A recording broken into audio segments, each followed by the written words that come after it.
5-minute penalty to Chicago, a game misconduct, and then Manson having words with Steven. And now Butcher gets into it. We're going to have a brawl, folks. Stand by.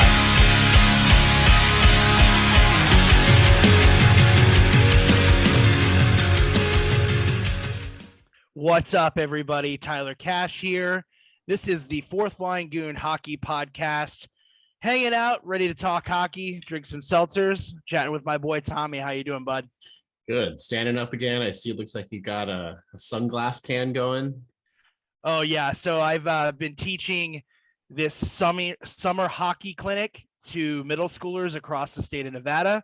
And even though I thought I had a sunburn and thought I had a good tan, that is no match for the surface of the sun. That is the desert.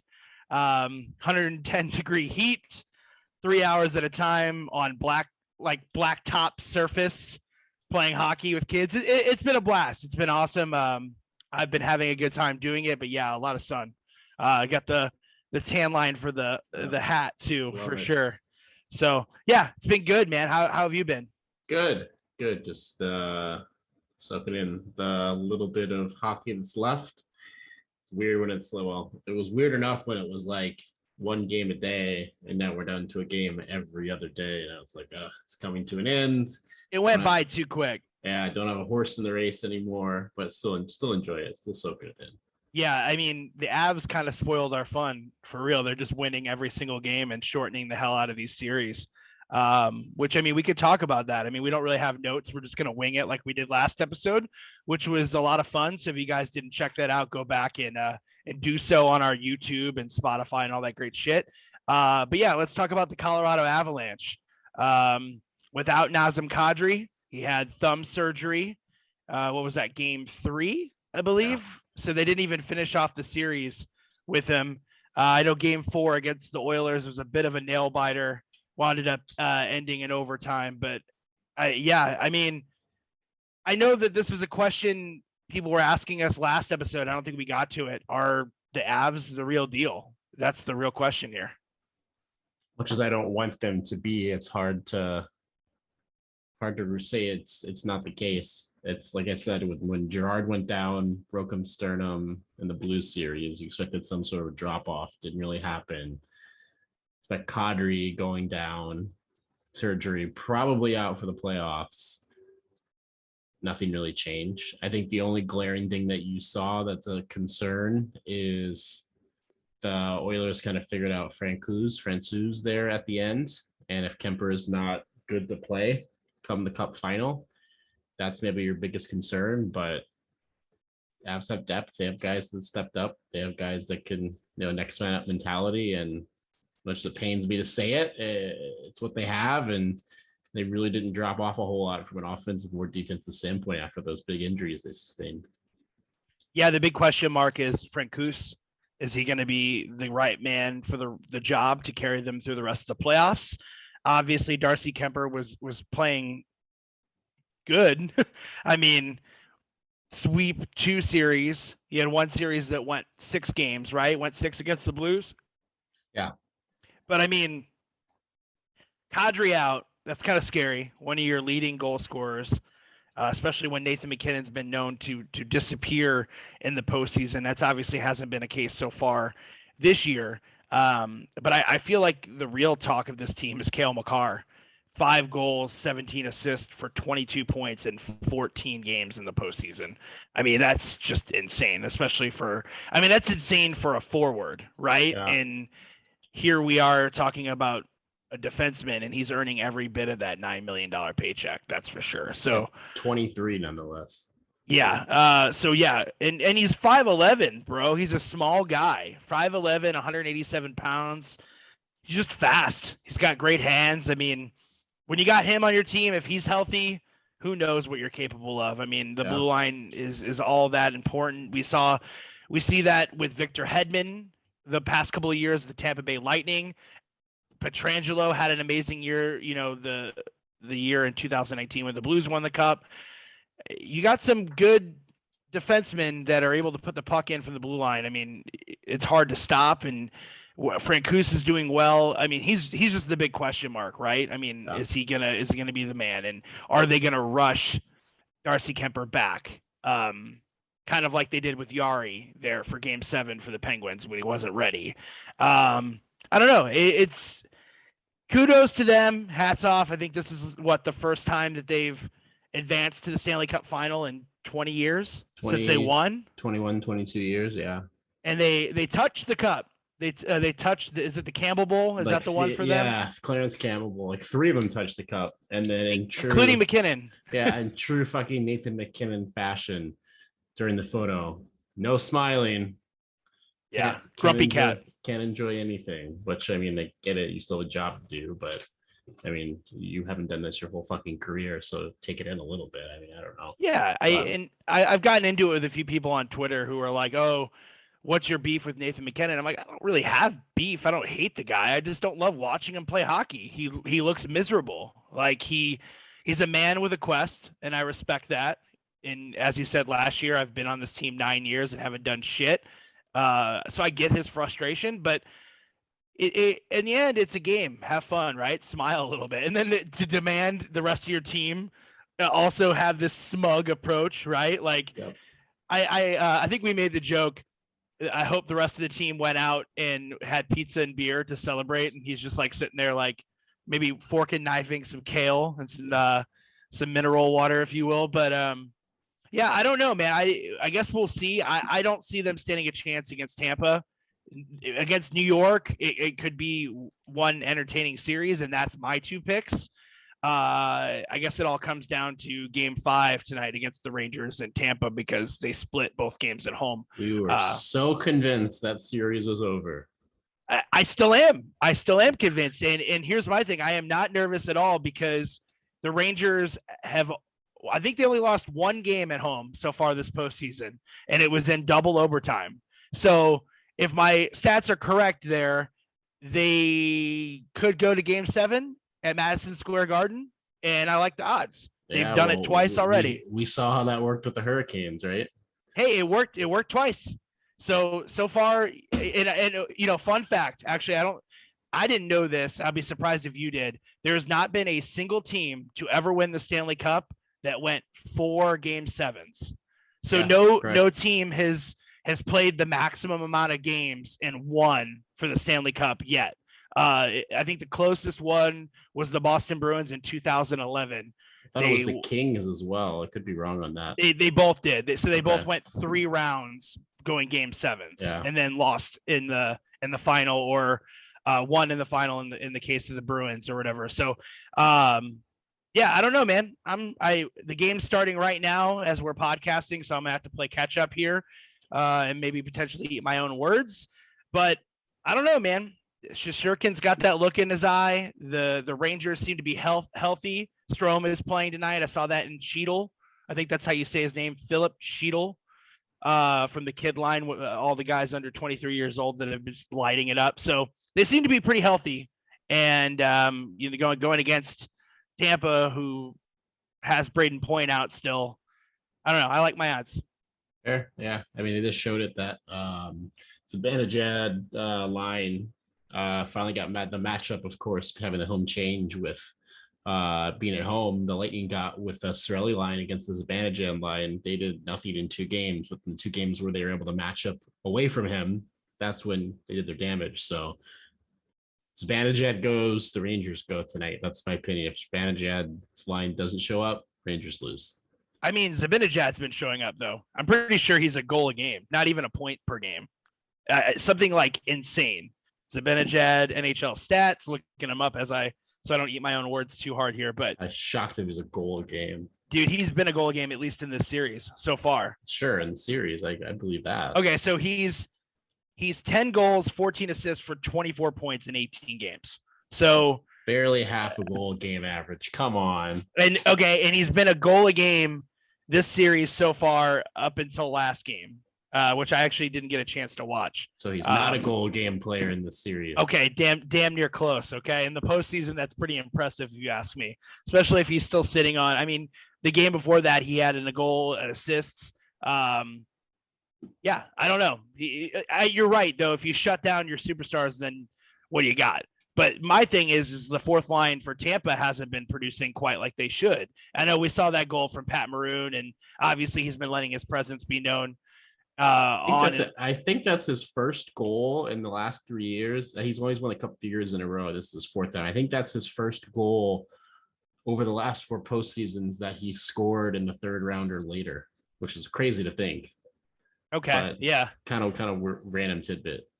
yeah, and I did you see that interview? I posted it online where they said, "Oh, I heard you and Revo are best friends." He's like, "Oh, we've had a few beers." Yeah. It's all fun and games. Like they're poking at each other, and I know that ref tried to get in between, and they haven't really let them fight. But with that being said, we did get our first fight of the postseason. The first thing that I would actually consider a fight. Maybe second, depending on which you look at it. But yeah, I agree.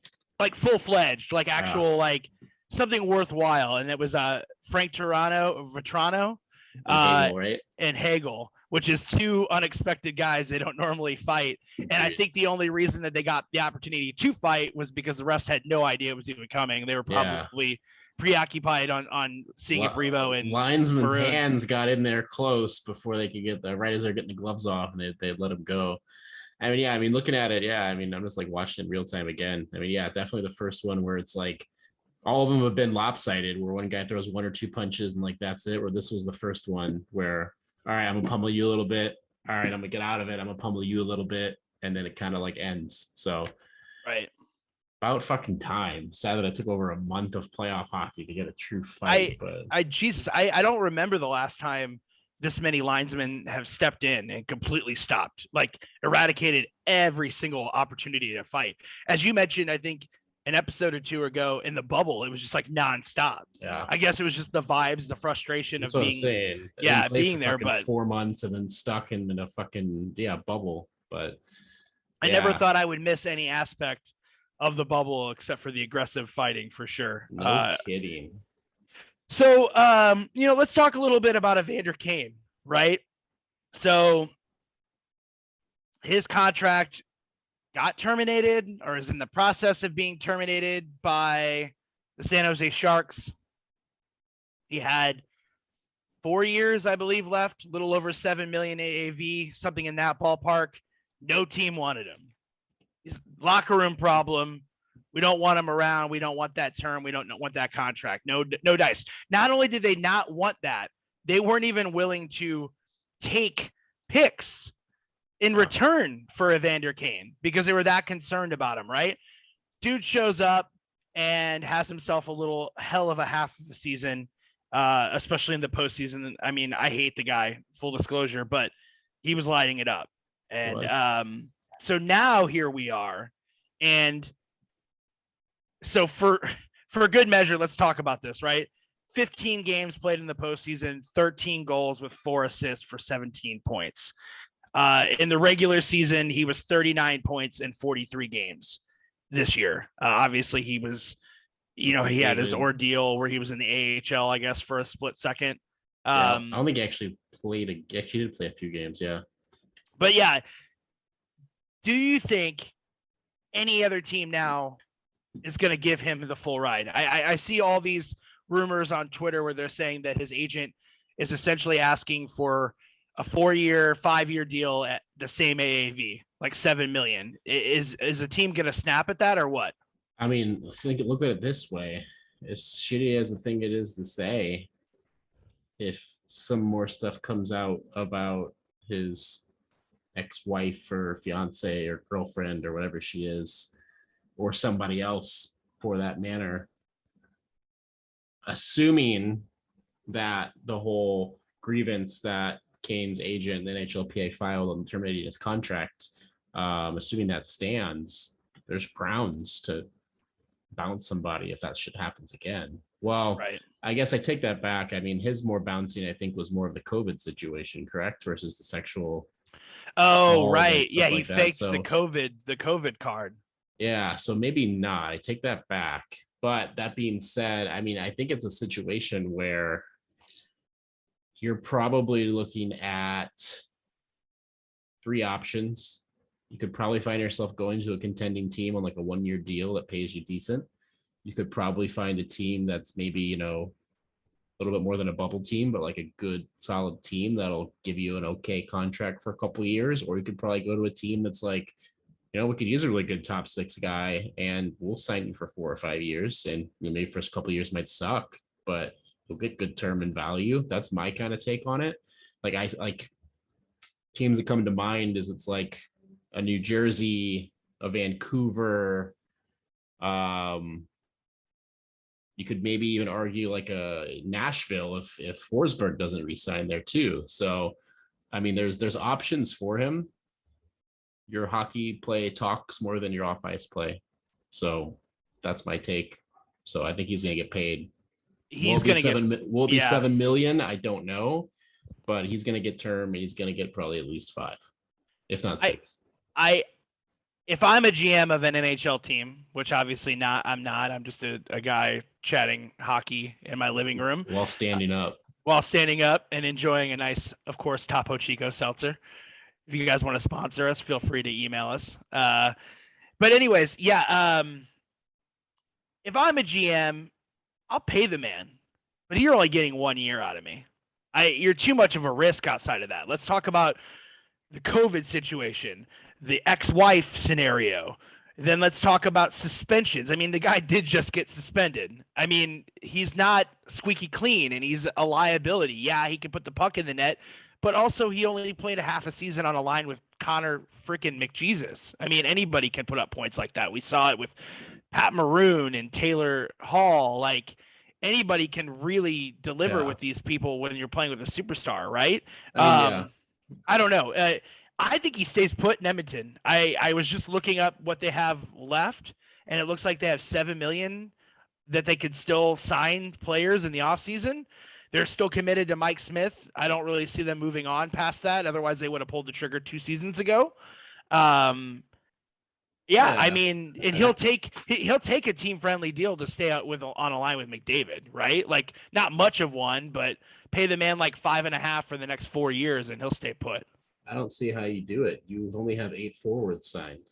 You only have 6 D-men signed. You only have 1 goalie signed. You have $7 million of cap space. There's no way that works unless he takes an incredibly team-friendly deal, which is Evander Kane. He's not doing that. He can't afford it. Yeah, he's not doing that. Side note, I just realized it's hilarious to me that James Neal is being paid like $2 million a year by the Oilers in that buyout, which is great. Just a side note. The AHL superstar James Neal. Yeah. Dude, hey, fun fact about that. So one of the guys I work with, his brother is in the AHL. He's part of the hockey operations at City National Arena, and he is like, dude, he parties with James Neal on the reg, like right now, like in Springfield, like. Amazing. Yeah, I know it's incredible. He was watching his brother because they're tearing it up, right? They're still winning in the postseason. James Neal isn't doing a whole lot, but I mean, yeah, they're I think tied or up 2-1 in their Eastern Conference, whatever the equivalent of that is in the AHL for the Calder Cup. That's insane. That's James Neal at age 37, 36, playing in his first like AHL season, let alone his first Calder Cup. Unreal. You could write a movie about that. You can have like Andy Samberg or somebody play James Neal, give him like a severe coke problem, and he's just partying with college kids. I just think the funniest thing is pulling up his profile on the AHL, the AHL.com, by the way, not AHL.com. It's the funniest thing to me. They have his player media and they have his first year rookie photo, and then they have his current day photo like on there from the Blues, and then when he was with the Stars, I believe. Wow. Which is just funny to me to see like the drastic difference. Because the dude was like, I mean, we're talking like 15 years at least between the photos, but I think it's just funny because they're not the same person to me at all. Hey now, what's up, goons? Tyler Cash here, and it's time to pause the podcast and chat a bit about our amazing sponsors over at Schlafly Brewing Company. Hockey and beer. Does it get any better? I don't think so. Schlafly has been brewing up some of the best beer I've ever had for many years, and it's officially that time of year for their famous Raspberry Hefeweizen. It's one of my personal favorites. Their Raspberry Hefeweizen distinguishes itself among others in that it's a true fruit beer. None of this fruit-flavored crap. It uses real raspberry in the brewing process. Once the fruit's sugar ferments out, the aroma and flavor stay in, making this a delightful drinkable beer that's not too sweet or tart. It's refreshing and balanced with a natural hazy pink coloring. Because it's low in alcohol, it brings out a smooth dose of weediness, and it's perfect for summer. It's perfect for any time. Download the Schlafly app or visit schlafly.com to locate and devour yours today. That's SCHLAFLY.com. Schlafly Beer. Drink Mo Beer. This podcast is brought to you by 1 in a Million Handyman Services Incorporated. 1 in a Million is a family-run local company that's been serving the Las Vegas, Nevada area for over 15 years. They are licensed and insured throughout Clark County and travel as far as Boulder City, Henderson, Las Vegas, and North Las Vegas. 1 in a Million specializes in smaller home repairs, but also tackles commercial repairs. They've worked around the Strip, residential homes, commercial buildings, you name it, 1 in a Million has made their mark. With a 4.5-star Yelp review and countless of happy customers throughout the 15 years, you can guarantee you'll be happy with their services. All previous customers can refer an unlimited amount of friends and family for a $25 referral credit, which would come off of any future projects and or repairs if they decide to use 1 in a Million. This offer also extends to the Fourth Line Goon listeners. Mention this podcast and you will receive a $25 referral credit that will come off of the total cost of your repairs.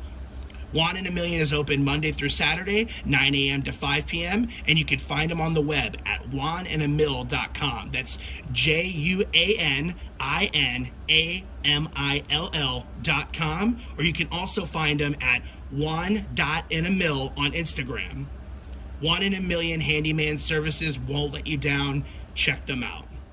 Staying with topic of the Edmonton Oilers, me and some hockey buds at our game last night, some of the guys on my team, we were having a slight argument at the bar, chatting about which player would request a trade first. Do you think Connor McDavid or Austin Matthews is going to get shipped off of their team first? If you had to pick between those two players and their scenarios they have now, whether they want out or they agree out, who do you think moves first? You already know my answer.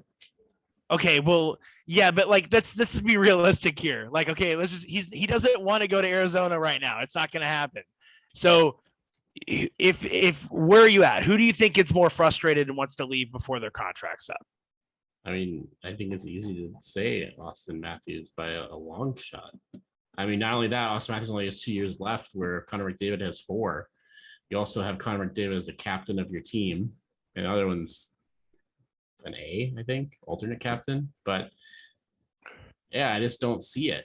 Like, I mean, Connor McDavid, if he were to go, like, the only way he could ship up Edmonton, if he's like, I hate my coach, I hate my GM, I hate my owner, I'm not playing another fucking day in this jersey, I will sit on my ass, shit me out. Which he's not gonna do. He's not that type of a person. Yeah, I could see both. My argument was I could see both of them finishing out their contracts. Personally, I will say they will finish out their contracts for sure. Yeah, they're not going to request a trade during this run. I mean, I don't think they would request one. I mean, the only one you're going to be able to move is Austin Matthews anyway. He doesn't have any sort of no movement or no trade clause. But really, yeah, I didn't even know that. How the hell? Why? Highly unlikely. Yeah, I mean, they're in win now mode. The Leafs are going to try for at least 2 more years, and then if not 3, and then after that point you have basically Matthews, Marner, Tavares, and Nylander all up in the next 3 to 4 years. So, well, Tavares off the books would probably be a good move in a lot of people's eyes as far as that team goes. True. But I mean, if you're the GM of the Toronto Maple Leafs, and let's say the Anaheim Ducks call you and they say, we're going to offer you 2 first-round picks, Trevor Zegras, and John Gibson for Austin Matthews. Are you going to consider that? I mean, if I'm any GM, I don't know how you say no to that, if I'm being honest. I feel like that's what it would take, right? I mean, you got a generational player that could change the game like that. I mean, you're going to have to give up the farm. You would also have to somehow get him to agree to like a sign-in trade, I feel like, too, on top of that. Like He's got 2 years left. I mean, yeah, that would still be worth it. Sign another 8, not for two potential franchise players and 2 first-round picks who are going to probably be mid-first-round picks these next couple of years. Absolutely not. That's my take. But I mean, if you got him to do a sign and trade, sure. I mean, if we're in fantasy land, yeah, that makes sense. Like, is that going to happen? No. I'm with you. I think that they both finish out their contract. But I mean, McDavid, he's shown signs of having fun this year, and he's going to have that fire under his ass. I feel like it's just whether or not they're going to provide the right team behind him. I mean, they got to do something about that goaltending. Mike Smith wasn't even the problem, but he's definitely not the solution. Yeah, that's fair. I mean, I feel like, I mean, correct me if I'm wrong, I think this is as far or his tied as far as McDavid's gone in the postseason. I think this is as far as he's gone. So, I mean, it's shown that they can almost get there. So it's a step in the right direction. Are you still pissed off that you lost? Yeah. Is it also crazy that over half of his postseason points have come in this one postseason alone that he's played in the postseason for 5 years? Also nuts. Is it also nuts that both him and Draisaitl could still potentially end the playoffs being the points leaders for the NHL? Yes, also nuts. There's plenty of reasons to stay. Are you sick of losing? Are you sick of always coming up short? Of course you are. And the question now is, yeah, who replaces Mike Smith? I mean, Marc-Andre Fleury. Are you Koskinen's a free agent. Books. Are you really expecting Mike Smith at 40, 41 years old to be able to carry your team anymore? Especially after all the dumb mistakes that he's made handling the puck already. Yeah. Like, at what point do you just say fuck off? Quite honestly. But that's my take. So before we get to questions, we want to thank you guys so much for tuning in each week while we get through the postseason. It's been a lot of fun. I'm sure we're going to have some guests lined up during the off season to keep things a little exciting while we wait for the next season. Just kind of going through our notes back and forth. Is there anything that we didn't touch base on? I feel like, I mean, everyone knows where we stand with this Rangers Tampa series. Yeah. You did pick the Oilers. I did. for your pick. Bold strategy there. Very biased reasons with Stan Kroenke as the owner of the Avs, but you know. Okay, that's fair. Oh, you know what? Let's talk about it. Boston fucking Bruins. What the hell is going on? What the hell is brewing, if you will, over in Boston? It looks like a shitstorm, man. Like, they fired Bruce Cassidy. That's the news. And then in the same day, you're hearing rumors of trading Pasternak. Then that pretty much solidifies the idea that they're not bringing Bergeron back. 5-time Selke winning Patrice Bergeron, your captain of your team. And then that means if you're trading Pasta, Bergeron's not coming back. That also means that Krejci is not coming back. Yeah. And then you got Marchand for another year? And your team is falling apart. I mean, what's your take on all this? What's with all this madness? Yeah, I mean, there has to be something within the coaching staff and general management that's causing all this. I mean, the rumor is that Pasternak refuses to sign an extension because of how Krejci's extension contract talks went and didn't work out, as well as Torrey Krug. That's the rumor. They're obviously, Krug is a Blue. Krejci, I think, took this last season off from the NHL and played like overseas or something along those lines. So, yeah, I mean, you're really at that point where if that is the case, do we trust our GM, or is he getting the can to keep sort of the band together in a sense of Pasternak and Marchand, and then potentially, you know, with those guys gone, is that enough to bring Bergeron back for another year too? And kind of keep the band together for at least another year. But then after that, it's, you know, if you don't sign Pasternak, you're in a tough spot long term. It makes the most sense to trade Brad Marchand out of all the guys, right? Like, Pasta's younger. He's inevitably captain material. Marchand's not really captain material with his history of suspensions and the hot-headedness he has. You got Jeremy Swayman, you got Charlie McAvoy, and Pasta, and build off that. Bring Krejci back to kind of add a little bit of depth in that veteran leadership, and go from there, right? But Yeah. it sounds like they're cleaning house, and it sounds like the GM, what is his name, Tim Sweeney? Am I right on that? Don Is Sweeney, I believe. Don Sweeney Yeah. is like in maybe his job is on the line, and he's just trying to shake shit up because Bruce Cassidy said that 2 weeks after it had been 2 weeks after the postseason ended for them, and he was assured he was going to have a job next year. And Sweeney just shows up to his house, cuts him loose, completely blindsides him. And when in the interviews that I saw, he said that he was basically destroyed. The Bruins were his team. He felt like he did his job. He also mentioned that wherever he goes, he wants to bring Bergeron with him. So that's interesting. So if some team decides to pick him up, and now we have all these coaches that are available, which is madness. We were just talking about Trotz. Now we have Tocchet, Trotz, Tortorella, Cassidy. Like, I feel like how we had goalies open over the past couple of seasons. Now we have these coaches. Yeah. It's like a never-ending carousel of coaches. So this offseason is going to be very interested to see where they land up. And honestly, I know people were asking me who I thought was going to come to Vegas, and I was sold that it would be Trotz. And now maybe we're seeing why they held off, because they want to explore all the options just as these coaches do. Definitely a hard time to be a Bruins fan. That's for sure. And if they gut this team and don't really get much in return, then it's going to be a sad future for them. And I mean, don't you just hate to see it, Tommy? Honestly, to be that close and then gutted. But I don't know. Happen to a nicer organization. All right, so let's answer some questions. We got a handful of them. I reached out to you guys on Twitter, and we're going to be sending some fourth line Goon keychains and for you guys partaking in these questions that not even Tommy has yet. So feel special. Special. So here is question number 1. Tim Ward, that guy, 448. Remember that name. Solid name. Thanks for tuning in again, bud. Where does Pastrnak end up, and what would it cost VGK or St. Louis to get him?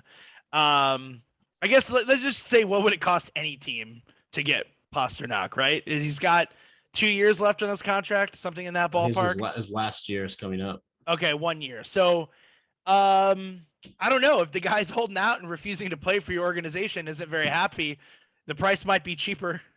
Definitely a couple of first-round picks, I would say. If someone like Brandon Hagel is fetching a couple of first-round picks, then Pasternak's definitely going to.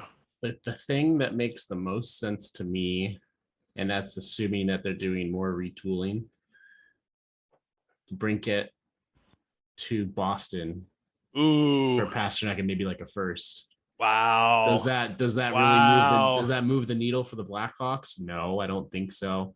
I mean, does it get them a first round pick that they probably need at this point? You know, they have 2 the next couple of years from the Lightning. I mean, yes, but I mean, the Brinket's got a year left before he's an RFA. He's already making, I think, the Pastrnak pretty much makes, and he's going to probably be looking for an increase.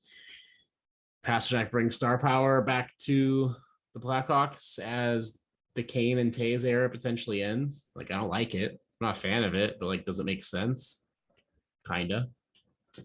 That's Pasta and Kane. That is just nasty. Like, that actually makes that team an offensive weapon. I mean, right? Pasta, Kane, and Taves, even though Taves is, a little bit downswing, but still, I mean, that's something that makes sense if you're looking to change things up and you think you can't re-sign him. And downswing is not going anywhere if that's the case. That just seems very logical, at least from a Bruin standpoint too. Yeah, I mean, I like that trade a lot for sure. It changes things up quite considerably. But to answer quickly for the Blues, like if we're playing like hypothetical situation here, I think it would have to be like something along the lines of like a first and like Buchnevich would probably get the deal done for Pastrnak. I don't see it happening still again, but I can't even begin to approach a hypothetical trade for the Vegas Golden Knights because they still have so much salary cap to trade. And they would have to involve a big amount of money going back. Yeah. So I don't even know. I mean, Pacioretty potentially, and then you pretty much would have to give up somebody like Rason, like a first round pick, and you just can't do that anymore. Like you can't sacrifice your future for now, unless, I guess, like you said, if he's going to sign an extension.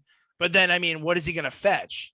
Like 9 mil, 10 million? At least. And you can't have three $10 million players on your squad. Like, it's just not going to work like that. And they're already teetering on that with Pacioretty at 8 million and Mark Stone.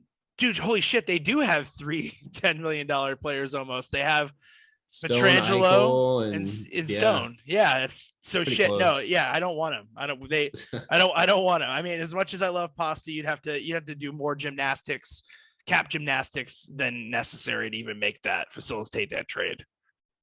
All right, so D-Tinks 618 on Twitter wants to know what team is the most cap fucked, and I think you and I both agree on this. We've talked about it in episodes past. It's hard not to say the Minnesota Wild, with all that buyout, like 14 million in buyout for like the next couple of years is kind of like intense, especially when they don't have a second goalie locked in. And they're kind of weak in the front end. They're going to have to move Fiala. I've heard some movement talk about moving Dumba finally, which is hilarious because they protected him from the expansion draft all those years ago and basically screwed their organization even further with his contract. Yeah, I mean, I don't know. That's my pick is the Minnesota Wild, but I know that's pretty obvious. I mean, yeah, Wild long term. I mean, I still think short term Knights are in a pretty shitty situation. You got 9 forwards, 7D signed, and a goalie, and as of right now, you only have $200K in cap space.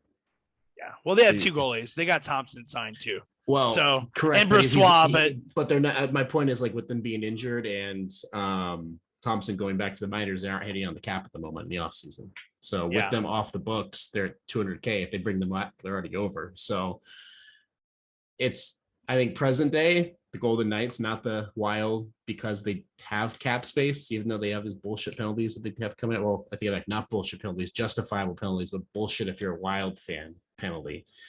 But yeah, I mean the Knights, but I think it's more a sick case of who's leaving and how many people are leaving versus cap hell, if that makes sense. Yeah, it makes perfect sense. But my excuse for the Golden Knights is they're the expansion team and they're trying to figure things out still. And to be fair and to play biased devil's advocate, they were told the cap was going to go up quite significantly over the years. And who knows? So was every team. Right. So, I mean, but when you're trying to figure things out, yeah, they did get a little greedy and a little like star crazed, at all these players that became available that they came and grabbed. And yeah, I'm not the hugest fan of like every move, but I mean, that's going to be like that with every team and they're still trying to figure everything out. But yeah, definitely going to have to do a lot of moves in the offseason. I think every fan knows that much. Where does Ville Husso play next year? Rainy Days 526 wants to know. Anywhere that's going to pay him, maybe Buffalo. Honestly, he could get the starting position there, maybe in Arizona. I mean, team that needs a goalie and has cap space, Buffalo makes a lot of sense. I mean, it could be mad if he did good there. It's the Sabres. I think the other one that makes most sense to me too might be the Devils. Yeah, I think that's somewhere they still have some room. You could do a few years at a few million, and then you have a decent goalie that's not like a McKenzie fucking Blackwood running your crease for the whole year. And then I think that still gives the Devils that comfort that they're going to have like a potential, in their eyes, a 1A, 1B thing between Blackwood and Husso and make each other kind of earn their playing time, which is probably ideal for them in the short term. So one more question before we run out of time here, and it's also a goalie question, and I had to answer it because it has the best name on Twitter. It's the Logan Thompson Stan account. So I guess they're talking about Devin Sawa from the Eminem music video, Dear Stan. Like I think it's, man, you people have some creative takes, that's for sure. But yeah, anyways, he says, or he or she says, does Logan Thompson become the number 1 goalie for Vegas at any point next season? He's definitely not starting off as number 1. And Leonard, I think Leonard is going to return. I think that's his net. He played amazing at the start of this season, and it's going to be his net until further notice. I do think to help them shed that cap space, they're going to get rid of Brossoit. I don't know to who. I don't know if they're going to have to give up a pick to give him up because everyone knows the situation they're in. Logan Thompson will be the backup. And if you're a Vegas Golden Knights fan, you could hope that he plays amazing enough to steal the job, because if he does, you have him signed for the next 3 seasons at league minimum, basically. So that would be the best case scenario. Yeah. Also, let's update you on some present day pop culture stuff. Stan is like a super fan, like crazy big, like obsessive person, if that makes sense. Not saying that they are, but that's what Stan means in 2022. Just okay, yeah. So Eminem revolutionized Urban Dictionary. Yeah, let's go with that. So my take is short leash on Leonard. He starts as the backup. It could be a Husso situation potentially with him where he's playing really well. Next year, is he going to be good? Who knows? That's kind of my take. Different, obviously, players, but yeah. Well, thank you guys so much for tuning in. fourthlinegoon.com. Make sure you find us on Twitter and Instagram. We'll drop our handles below. And we appreciate you guys so much. And if you were a part of those questions at the end, we'll be sending out those keychains. Cheers, everybody. Later, everyone.